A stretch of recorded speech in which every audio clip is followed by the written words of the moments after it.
Get comfy and cozy. My Gemsi've got a tale to tell. There has been a tense atmosphere in the synagogue. Religious leaders watching like hawks, their eyes fixed on Jesus, waiting for him to make one wrong move. But Jesus, he wasn't playing their game. You see, the Pharisees had set up the perfect trap.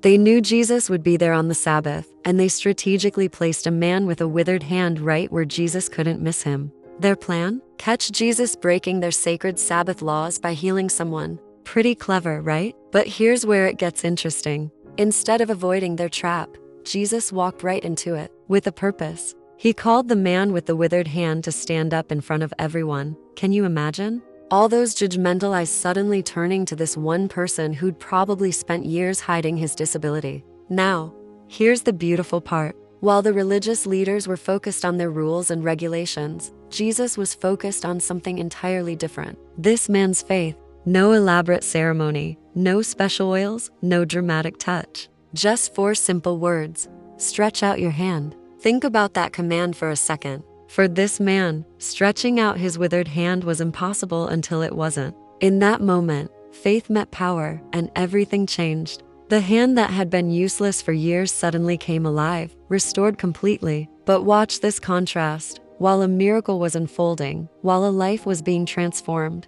the religious leaders weren't celebrating. Instead, they were fuming. This healing, this beautiful act of compassion, made them so angry they started plotting against Jesus. Yet Jesus chose love over fear, mercy over rules. He knew what they were planning, but he healed anyway. Because that's who Jesus is. He sees beyond our physical limitations to our heart's readiness for transformation. And that withered hand, it became more than just a healed limb. It became a testimony, a living proof that God's power shows up not in our religious rules, but in our moments of faith. Even today, this story reminds us that when we encounter Jesus, restoration isn't just possible, it's inevitable. Thank you very much for watching. Please subscribe to Bibli Gems 101 for more wonderful Bible animations.